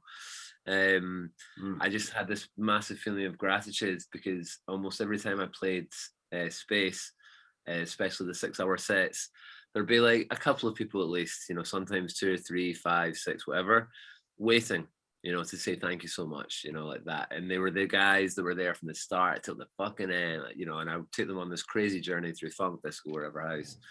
And they would all say thank you so much. And I would mean it. And I'm like, no, thank you so much. And that is the fact, because those guys on the dance floor really enhance my performance because I'm getting your energy. And that is the case. That's why, going back to what we were talking about in the beginning of the show, when I said about Space, on a normal day, you know, if you're playing to Space Terrace and there's like 4,000 people there, then it's just not anyone can do it. I mean, some people could do it better than others, let's say that. But most good DJs would certainly rock the fuck out of it because it's already a big fat ball of energy that wants to go nuts. Yeah. But when you're doing this, what you've been waiting for, basically. Yeah, but most of the gigs I did at Space, to be fair, definitely most of them, were the 6-hour Sunset Terrace on the lower volume because it was open roof. And I'd be doing this more alternative. So like anything goes, basically, apart from so much house. Do a little bit of house, but can't do 2-3 hours of house. That's not really, because that's going on everywhere else. So yeah, I'd play a lot of everything from Greg Wilson to Al Green to some funk, disco, whatever. But yeah, people that's what I'm trying to get at, actually, Marco. Yeah. Right? Is because, I mean, actually, as a good DJ, you don't have to give away your secrets. But I think it's interesting for anyone who's into music. There you go. He's a man with no secrets. There he is. Transparent. It's all there. Yeah. But, like, you know, you've listed the top 5. I mean, I love talking music with people. You know, I love knowing if someone else has heard something that I've just heard, and if they haven't, and they're like, "Oh my God, I've not heard that before," and this proliferation, that's what really interests me. I think that's what DJs should be revered for. I agree. When I got so excited during my little Michael Jackson phase, which lasted about over a month, if I'm honest, like it's in constant, I couldn't stop because he's got music for every occasion. However I'm feeling, there's not just one or two, there's a big fat, so I just put in different playlists. I want some funk and disco, I want some chill out, I want some chill out to wake up, I want some chill out to fall asleep, I want some dance music. I mean, literally there's 350 songs in there. Yeah. And especially the chill out stuff, as I said, I got so inspired by it that I wrapped up a little package initially for my mum, and it was about 30 songs, like beautiful, most of them that you wouldn't know, from Michael Jackson. And then I just thought, fuck it. And then I just like sent this little package to loads of friends of mine who I just thought could maybe do with some chill, who I know like chill out. And when they see Michael Jackson, some of them might be like, what? And then they'll hear it, you know, just like that. Cause I've got to share this. This is epic, you know? And it was just, yeah, it's a there's no greater gift than the gift of music. You know, I know that from receiving it. And I know that from sometimes the beautiful feedback I receive off people, whether it's from sending them a private song that's unreleased or whether it's a public mix, private mix, whatever. And I don't do it for the thanks. I do it because I know how nice it is to get it back like that way, and how much of a positive impact it can have on somebody. You know, that's what it's all about. And on that point, I'm going to mention someone who we both know very well. And it was on my little bullet point list of things to talk about. So why not? A few years ago, you were running a bar in East London. And yes. A friend of mine invited me to this, what still, for me, represents one of the best names for a party I've ever heard. But my mate was doing a warm-up downstairs, but Alfredo was playing. Okay. Mm-hmm. Now, yeah, I saw you that. Yeah. So I remember it all now. It's all coming back. Yeah. So we both know Alfredo, and going back to like the essence of a DJ, you know, and going back to the ripple that we're talking about. I remember hearing Mark Broadbent, you know, talking to some guys in the green room at Space, you know, talking about Alfredo might have like fluffed the mix. And oh yeah, no might about it. No might about it. Let's leave it there. But Mark was like, don't diss that guy because you wouldn't even be here if it wasn't for him, right? And I think that's a really poignant point. Yeah. It's also not. It's the most poignant of points, in my opinion. In that is mixing isn't the most important thing. No. Because back in the day, so Alfredo, and then to the other guys like Frankie Knuckles and Larry Levan, and you know, all these originators, these guys were obviously on the bill, right? And they would mix whatever they can, a bit like what I said to you earlier, how sometimes I don't beat match, and I'm going to leave that open to whatever your imagination might think that mean, but it certainly mixes beautifully, of course. But as in sometimes you can do stuff that doesn't, you can break rules, and that's exactly what these guys were doing when they were starting this thing in the first place, and then it got mechanical. People started to really nail into this 4x4 and then also getting intricate with hi-hats and stuff, which is cool. And that's an art form in itself. But really musically creating it as a DJ is beautiful, you know, and being able to shift through genres and feed the energy off the floor and actually being able to go from house to funk and disco without anyone noticing, you know, that's sweet, you know, and it's great to be able to do that. I mean, just one quick story I'll tell you of my boat party, and I booked Sonny Federa, who I was living with that year. So he's like a good friend of mine, and we had, I can't remember if Juliet, his girlfriend, was playing as well, but definitely these guys called Jack and Rabbit, who are these guys from Birmingham. And no, I think it's Jack and Rabbit, Sonny Federa, and me, and it was on this boat party, right? Anyway, this was the ship-faced one, so this was the 80 capacity, like the one that would sell out every week without any effort, because before it was the bigger one. Anyway, so Sonny's playing, and he's like said, "Oh, I'm gonna be a little bit late." I was like, "Bro, that's not really okay. Like, we leave at 7. Like, come on." And he's like, "Oh, and I've got like somebody with me." I was like, "Oh man, like you need to tell me this stuff before." Like at that time, I was actually kind of like semi-panicking because we've kind of maybe sold out. And I was like, "Who have you got?" He's like, "Green Velvet." I'm like, "What?" He's like, "Yeah, Green Velvet," and he actually wants to play. And I'm like, "Fuck off!" And he's like, "He just played Pasha," and I was like, "Fuck off!" And he's like, "No, seriously, is there space for him? He wants to play." And I'm like, "I'll make space for him, for fuck's sake, Jesus Christ!" I mean, we had so many regulars on that party that someone's gonna make room for sure. Like he's like, they'll be gutted, but they'll definitely take one for the team. And then I asked, "What does he want? What does he want?" Obviously, like, we know we can't pay him, like we're not making that kind of money, obviously, or certainly can't pay him anything significant, should I say.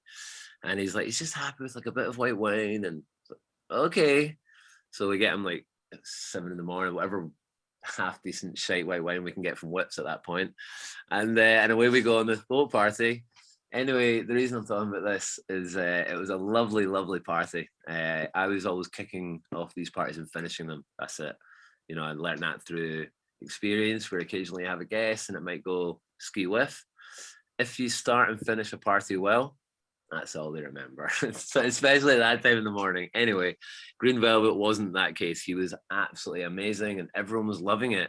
And I was standing right next to Sonny, and the mix is starting to go out a little bit, right? Just a little bit. And it's going on for like a second, 2 seconds, 3 seconds, 4 seconds, to the point where, as a natural thing, if it was you or anybody, I just give Sonny a wee nudge like that. And he looks at me and he's like, I know, like kind of smiling, because it's not crashing. It's just not quite in. It's slipping just a touch, you know? And it's going on, honestly, I guess it probably went on for almost close to 10 seconds. Yeah. And then we both look over to Kashmir, and he looks at both of us and he just goes like, and he fixes it like that. Right? So he knew. Oh, of course he fucking knew. He's fucking with you. And it was brilliant. And I'm not going to say that I copied that technique, but I was inspired by it. I was inspired by it because it doesn't stop you dancing. It's that level of incorrection to explain the fact that we are not a computer.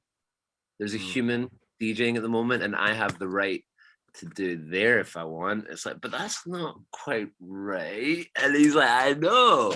I love that.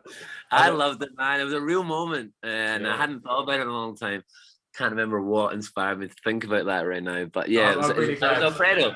It was Alfredo when you said, like, you know, because I heard Alfredo play at Space several times, and yeah, it's no secret that he crashed several mixes in the times I heard. Yeah, but at the end of the day, the people, there was still 7 rooms open, and his room would be busy the whole time. So what does that tell you? Yeah, I think that says everything you need to know. Yeah, there's 7 rooms. The people can leave if you want. Yeah, you've got this DJ that probably is crashing. I don't know how many, but not the majority, but also not the occasional, if you get me. Yeah, and it's not like Green Velvet was doing. It's not just a touch out. Some of them were crashing for like a couple of seconds, maybe 5 seconds, whatever. But then you would just move out of it and fade it out, and then you're into this next epic track from '86 or whatever. And so guess what? No one's going anywhere because of these little 5 seconds. But yeah, the new DJ, the new school. Oh, did you hear that? That guy fucking crashed. So what? Yeah. I mean, yeah, for me, it's important. I make sure I don't, if I, you know, rare it's going to happen. But I know you. But at the end of the day, you know, it's really not the most important thing. You know, it's how you recover from that. You know, for example, on the few occasions that I can remember where I have gone, it's going out and I've maybe gone the wrong way, and that those occasions I could probably count on one hand, to be fair. As soon as that happens, and maybe it's unfixable, or maybe it's going to take me more than a second to fix, goodbye, gone. Yeah, just get out. And that's what frustrates me when I'm listening to a DJ. It's almost like a blessing and a curse that, you know, if it's starting to go out. So what Green Velvet did, like I said, that's just fucking with me in a nice way, because it's not really that out. And that you could actually dance to that for an hour in a weird way. It's, you know what I mean? It's just not quite on, but it's definitely not out. But when a DJ starts to go out and it's getting worse, and then they go to fix it and they go the wrong way, and it's still going, and it's like 3 seconds, 4 seconds, I'm like, unacceptable. Yeah. It's not acceptable, man. You're right. People are getting, you know, just fix it. And so, yeah. I mean, there was a year in Ibiza where I was definitely drinking a lot, especially when I played at Hush, and I pushed Q on the wrong CDJ at least a dozen times through the summer, shall we say. So the music stops and it's packed. And every time I did it, I would just look at the crowd like, come on then. Like, it's all part of the fucking show here. It was my instinct to play like that. And whilst I'm kind of like, come on then, I'm like hurrying up my right hand and getting this fucking track ready. You know what I mean? But it's how you handle it, you know? It's like, come on, you know, don't make it all, And also, if I can look over to blame somebody else, like the power got turned off from somebody, then sure, why not? Now, I won't ever try and give it to someone, but if I can maybe shift it to the venue and just temporarily say, I don't know what's going on here, guys. Just deal with it and get the party going, because crashing or whatever. So like Alfredo, for example, just to finish off that topic, he would play and he would crash some mixes, but he was a professional DJ. And it wouldn't actually go on for that long, if you know what I mean. You know, if he was mixing and it started to crash, he knows, and it'll just go like that. It's not a big deal. Unlike, say, some other DJs who are learning and maybe they're playing ahead of their time and they're at a big stage and they're crashing. It's crashing. It's going on for 10 seconds, half a minute. I'm like, right, the promoter should be sacked. Yeah. Yeah, but anyway. I think you're absolutely right. I think in Alfie's case, I remember when I first got here, I met Andy Wilson. Yeah. And Andy asked me to play on Sonica. And he was telling me at the time, he said, like, and I just started the charity with Johnny as well, the last night DJ thing. So Alfredo was one of our first ambassadors. And Andy was telling me how he was trying to teach Alfie how to use CDJs, right? So taking that as a first point is like, he's not naturally a CDJ DJ, right? Yeah. I'm not, basically he has a vinyl collection and that's how he learned how to play records. That's how he plays records. And I think juggling the mix on a even, I think it's harder to juggle a mix, I think, on a pair of CDJs or that kind of equipment if you're used to juggling pitch sliders on record decks. You know what I mean? Like, there's a bit more give on a record deck. You can kind of, I mean, to be honest, I can go out and personally, you can bring back in. But I kind of disagree, but that's from my perspective. So like when CDJs came out, I was like, whoa, and I kind of think like anyone who's saying my generation that was mixing vinyl well within 1 hour would be rocking the fuck out of CDJs easier than vinyl because it locks it a lot easier. But for someone like Alfredo, who's an older generation, it's a bit like, my dad's not into computers. You know what I mean? It's a different generation. Like, it's like that. It's with respect. That is a different generation. So yes, Alfredo, to move from vinyl CDJ, it's not like me. I loved computer games growing up, for example. Do you know what I mean? You're primed a bit. You know what it's I mean? Different. Yeah, I respect it. And when we going back to that night you were talking about in London at the Jago, he was brilliant. Alfred, he was so fucking brilliant, man. I mean, really brilliant. It was so inspiring. Like, really, especially I wasn't in a great place in London. I really enjoyed that venue, and it's a special place. Let's leave it there. And I was really honored to be part of it. But Alfredo coming was a big deal for me. It was one of these few times where I really linked a part of my history with my present.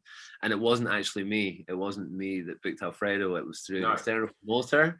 And I saw this party happening, and my mate Aaron, who owned the club, says, yeah, we're booking this Alfredo. I'm like, fuck off, really? Because in general, in London, it's not like people are going to go nuts. You really need to promote that and find the people who are going to know Alfredo. You know what I mean? Yeah. Should we name drop them as well? Because the party, like I said, it was called Dino Penguin. Yes, it was. Let's just get this straight, people. Dino Penguin. Okay. So that was the party. Dino Penguin. So yeah, he came and played. He was fucking brilliant. All right. What I'm talking to a brilliant DJ, right? Who's lived it and earned everything he's got. And we're talking about a DJ like Alfredo, who again has earned everything he's got. And there's different perspectives and different objective opinions of everyone, what they do. But there's certainly no denying the dedication, to get to. Exactly. And the last question I think I'm going to ask, right? And it doesn't have to be the last question, but. Because I know that you've played on certain stages that I know you've played on, and we're talking about other DJs, right? You've already mentioned the musicians that inspired you. What half a year ago, yeah. What DJs have you witnessed from in the DJ booth? Either I'm about to go on and follow them, or I've just come off and they've just followed me, or I just happen to be in the venue and watching them do what they do. Have you got any sort of standout DJs in those categories? Yeah, give me 1 second. I want to see if I can just find that. I actually, so I'll tell you a sweet story which connects to your question. That my birthday was was in January, and I really wanted to celebrate it properly because for the previous few years I wasn't in such a happy place, and now I was back in Panyang and I was feeling really good. Anyway, I don't need to find it, but just have a quick look. So I had my final birthday party of the week was at this beautiful beach called Wainam, where I'm actually going tomorrow. It's where they have this the recording studio that I use. It's over there, and it's a beautiful part of Koh Phangan that you can only access by boat or off-road truck. It's about 5 minutes by boat from a main beach, so that's the easiest. But if it's wavy, for example, sometimes the boats aren't running and you might have to get the car, and the car is basically like 5 minutes on normal road and then about 40 minutes completely off-road. You're only going about 3 kilometers. But I mean, when I say off-road, there's no road. It's amazing that this kind of part of Panyang still exists. Anyway, and then I go, my birthday, and like COVID was kind of here at the time, it wasn't really in Koh Phangan, but it was in Thailand. Like it was, so they were basically locking down, you know, in the sense of like no gatherings and whatnot. And I planned this thing at Wainan Beach. It's like a lovely open space, obviously on the beach. And they were still allowed to open. Obviously, it's socially distanced, which it totally is, you know, like in a big way.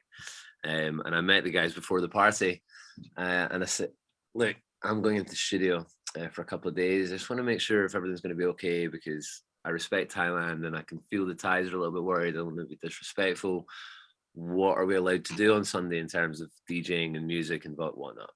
And he goes, "To be honest, the part we can definitely go ahead because every day we're open and every day we play music. That's the fact, and we're allowed to do that."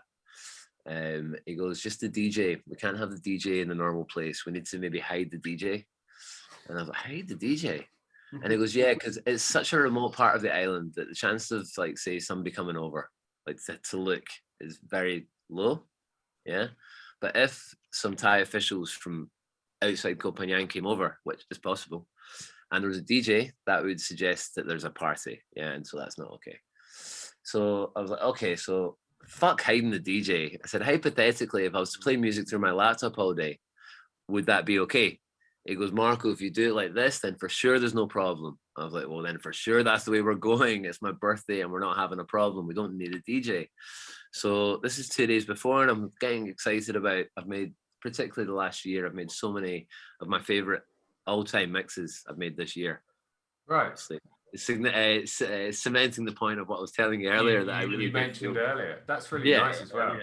I've got proof, like as in myself. It's and that's quite a big statement as well, given how prolific you've been in the past. No, it's a fact, and really, I mean that in a real way, and that goes for our house and down tempo. Like the Lalo mixes I was putting out, the last 4 or 5 all went into the top 5 chill out, which I was like, wow, that's within Thailand. I didn't really know the way Mixcloud chart and whatnot, but yeah, one of them got to #1, and then in the end, I think it's something like 15th in the global chill out chart, which is fucking amazing because Lalo is like an unknown entity. The global chill out chart. On Mixcloud. On Mixcloud. But it comes up, I get a nice email saying, "Oh, you're #1 in the chill out chart." I'm like, what? I know, and then Marco, that's amazing. I found out that's through Thailand, but so that's the Lalo stuff. And then my Marco Loco stuff, for a while, I was a wee bit like, not really, lost a bit of identity, not exactly sure where my style was laying. Certainly when I left Koh Phangan in 2018, which was basically like when I had my only break from say full-time DJing, I was turning into quite tech housey kind of stuff for sure. Commercial underground tech house, from like the really underground to a few whatever with some techno. Anyway, I just felt a bit samey, and then I had this literal break. I was still doing an occasional gigs, but you know I wasn't doing it full time. And then as I came back into it full time, just naturally got into this flow where I'd reorganized my folders during COVID, and like I said, you know, you're playing differently and you're mixing some of the old stuff with the new stuff and really just playing good music. And so getting back to who originated what, the reason I was telling this whole tangent is 2 days before the party, I'm thinking, I've got all these mixes I could play. What am I going to play? Like, as in, it's tough. The party in total is going to be 12 hours of music. Yeah. So, for example, I've got like a 6-hour one that I want to play. Well, that's taking up too much time, like that. Anyway, then the night before the party, I'm in the studio and I'm working on my music, and I take a little break and I'm thinking about the party the next day, and I'm thinking about all like some of my closest friends in Panyang are coming. I don't know exactly who's going to make it. I'm limited on communication, but I know that I'm going to have a core for sure. And I'm just like, I feel like I want to switch off. I don't need to listen to Marco Loco all the time, like for sure. And I don't, you know, I listen to other people's mixes. I enjoy it. So I was like, if it's my party, who do I want to play? And I'm like, immediately think of like ask the question, who's your favorite DJs?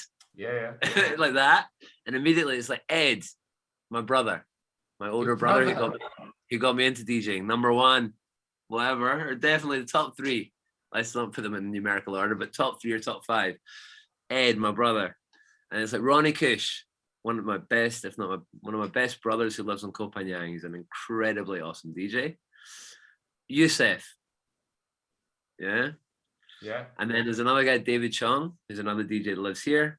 Right. Anyway, I'm going to quickly go on a tangent and come back to this. So about a week later, I thought I'd like to write down just my top DJs. Let's not say top 10, top 100, top whatever. Let's just see how far I get. DJs that are really, going back to your question, who have been my standouts. Yeah. Anyway, I get to 19 in the flow. Yeah. And there's plenty of considerations, like, for example, DJ Sneak, Derek Carter, Green Velvet, easily could be in there, but just not quite for some reason. It's just, as in, if I'm making my top 50 or whatever. Anyway, so then I send this 19 names to my brother. And out of the 19 names, I think 4 are famous. Right? And I sent it to Ed, and he was obviously really touched, to see himself there actually at the top. And I said, it's not in numerical order, but there's a reason you're at the top. What do you obviously like? And I said, I'm actually sending you this list because I just want your opinion. I've got the feeling I'm forgetting somebody. Is there anybody you think, just off the top of your head like that? I said, I have thought about Sneak and Derek Carter and whatnot. And then he immediately got back to me. He's like, hey, Roger Sanchez. I'm like, Roger fucking Sanchez. Jesus Christ. Massive impact on my career. Massive impact on my everything. I met him personally. I've known him for a long time. He is an amazing human being. He's, as a DJ, gone from one of the best DJs in the world to he really fell off the saddle, shall we say, for a good few years. He was not in a good place. I don't know him that well, as in I really don't know what happened personally, and I don't need to go there. But I know for sure he wasn't in a good place. He wasn't mixing well. That's all we need to know. And slowly but surely, he got right back to the top. And the last DJ I ever saw at Space, 2 nights after I played my last gig at Space, was Roger Sanchez. And it was the most beautiful thing ever. 3 nights before, it was the first season I wasn't staying in Ibiza, and I played I'd spoken to Dave from Carl Cox, and I said, look, I'm coming from Thailand. Can we arrange maybe a gig? It's going to be my last ever gig at Space. Obviously, it's closing this year. And he's like, sure. And I think he fired 2 options at me or whatever. And then one of the options was when my brother was getting married in Ibiza. All my family was there. I was like, no way. I was like, I know, goosebumps, major goosebumps. And I'm like, okay. And not only is he giving me this gig, Dave, the Carl Cox crew, that whole team, they're so awesome. They're giving me it. Yeah, it's the way these lineups go, 12 o'clock, 1 o'clock, 3 o'clock, 5 o'clock. You see all this, Marco Loco, Sunset Terrace, 12 till close, bang. And, because it's different, I'm used to, there was a good few years I was playing at Space 2 or 3 times a week. And this is like, my only time at Space all summer. And it's the last time ever. It's a lot. It's a lot of emotion. It's I don't know. I tried to work out how many gigs I did at Space, and it's between 60 and 70. I can't say exactly, but it's somewhere in there. So it's a lot. And the hours, considering most of them were 6-hour sets. Yeah, it's a lot. Anyway, so I do the set. I'll tell you this little story if we've got time for it. Yeah. Yeah, I mean, honestly, there's loads of things I would have wanted to interject with, but I'm quite happy. Great. Well, yeah, because I'm going to go to this, and then I'm going to get back to Sanchez, and this kind of sums up my heroes and whatever. Okay. And then I'll get back to Why Nam story and like whatever. Anyway, so I'm playing my set, and I'm I've got a rough idea of my flow. Like I want to do like some chunks. Like unlike say some sets where I might just go in the flow of some funk, like all through different genres all the time, I'm going to do like a funk disco section. I'm going to do a house section. I'm going to do a chilled house section. I'm going to do deep like that. So anyway, as obviously it happens when I start playing my house stuff, it's around 2 a.m. I'm thinking that'll go till 3. And before I know it, it's like 5 and I'm just rocked the fuck out of it, which is not what I normally do at Carl Cox because I'm normally funk and disco. But I'm playing my heart out. You know what I mean? It's house music. That's what I am. I'm playing what I feel. And then I'm aware it's 5 o'clock. You've only got an hour to go, and I'm really starting to get emotional because I've got all these tracks, and I had a folder of last tracks at Space. There's like 30 songs in there, and just like 1 or 2 of mine, and some legendary songs in there. Anyway, then it's literally coming to the end, and in the flow, it's really obvious what I'm going to finish with. It's a big one of my favorites. I played at Space a lot, and I haven't played it, and it's Promised Lands, by Joe Smooth. Anyway, so I stopped the music, right on 5-2, one more, bang. And wow, it was so emotional. The bar staff come on the dance floor, there's tears, I'm crying. It was really, wow. This is 100% factual, by the way, before I carry on. I just wanted to say this. Then they close all the rooms on Carl Cox parties at 6 o'clock, and you go in to enjoy Carl Cox for the last, as long as we're lucky enough to carry on for, which usually goes to at least 9 or 10 or whenever back in the day.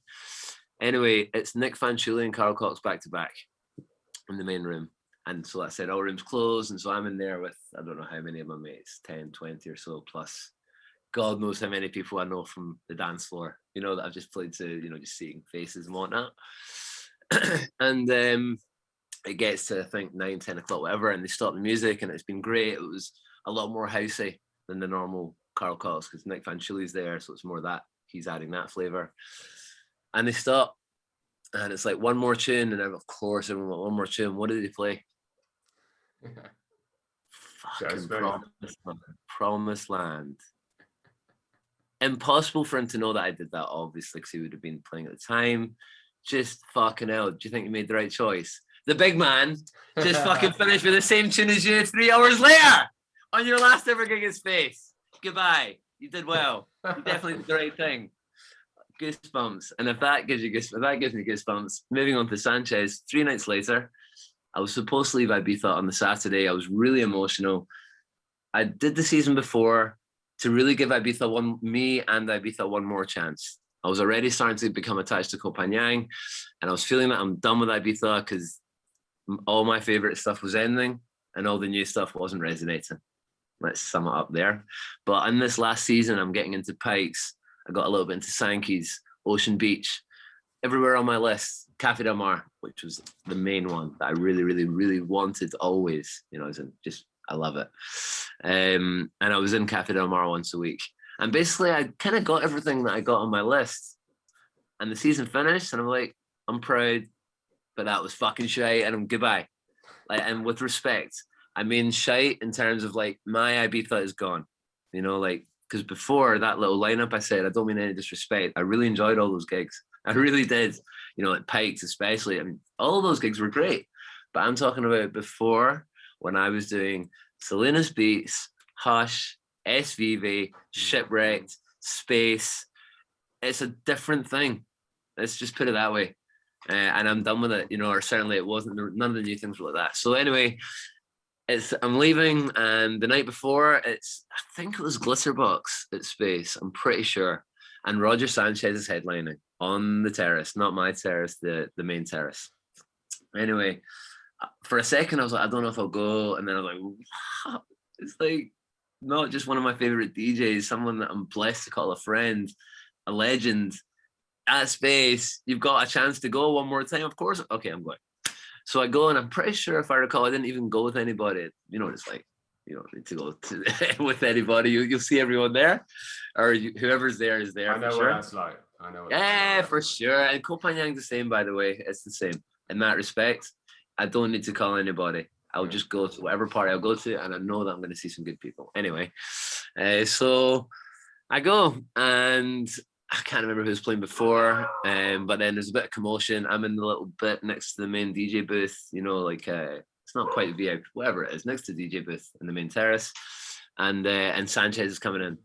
Anyway, it's a bit of commotion, so I don't really, I don't make a point of, it's like that. I just let him get into there, and he's getting to the booth, and he pretty much got to work, and then he's playing fucking amazing, playing a Roger Sanchez classic set, but not the normal classic Sanchez plays.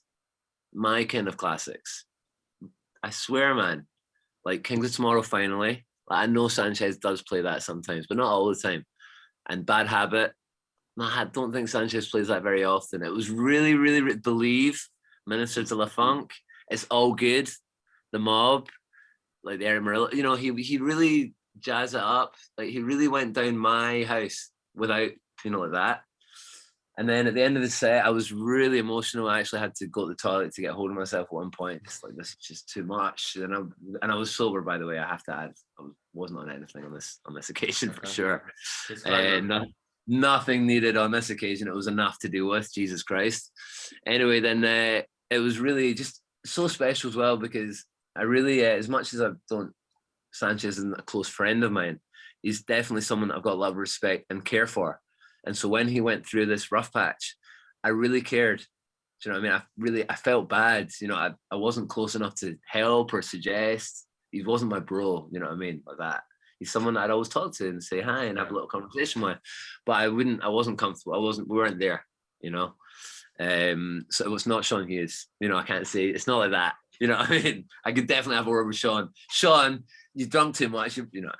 Anyway, but just so again, it was just seeing his recovery and just seeing it rock the fuck out of this terrace with, in my opinion, pretty much the best house music that exists in the world, mixed by probably the best house music DJ in the world, or definitely one of, for sure. And then he finishes his set, and then I say hi to him. And it's like a hug, you know, how you doing, man? I'm like, great. I was like, Roger, I can't tell you how much that meant to me. I was like, that was the last set I'm ever going to hear at Space. And I couldn't have asked for it to be any better. And he's like, what? And he's like, what do you mean? Because it was like around about the middle of July.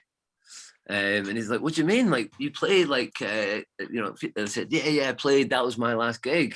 And that was my only gig at Space this year. I've moved to Thailand full time. Like, I'm over. I'm not living here anymore. He's like, what? I said, yeah, so just thank you so much, man. Like, really, that was just epic. He's like, really? That was your last set? You're going to hear it at Space? Oh, come here, man. I'm honored. He said that and he pulled me in for a hug. I swear. And as soon as I got out of the hug, I bolted to the toilets and burst out crying. I never get stage fright, and it wasn't a stage fright thing. It's someone I've got so much love and respect for. You know, you really are like top level. And you've just said it in the flow. It wasn't a big thing. He didn't really mean it like, you know, fucking like that. But, you know, we're mates. I've known him since the beginning, you know, since my first year when he played at Mambo and I was a little kid that couldn't get behind the rope that year, by the way. And then Sanchez came out the DJ booth and I literally couldn't grow a goatee that year. I was 20 years old. And I was like, Roger. And it was commotion, man. There was everyone there. And he looked over and it's at Mambo, you can imagine, on his way to Pasha at the peak. And he looks over, he's like, what's up? And I was like, oh, just wondering if you got like just 1 minute to chat. And he's just like, sure, fuck it. And he just sits down. And he's just like, and I sit down. And people like, everywhere. And he's just kind of like, doesn't say anything, but it's just like, wait. He's like, so what's up? And I'm like, that was stage fright for sure. Because I wasn't expecting that.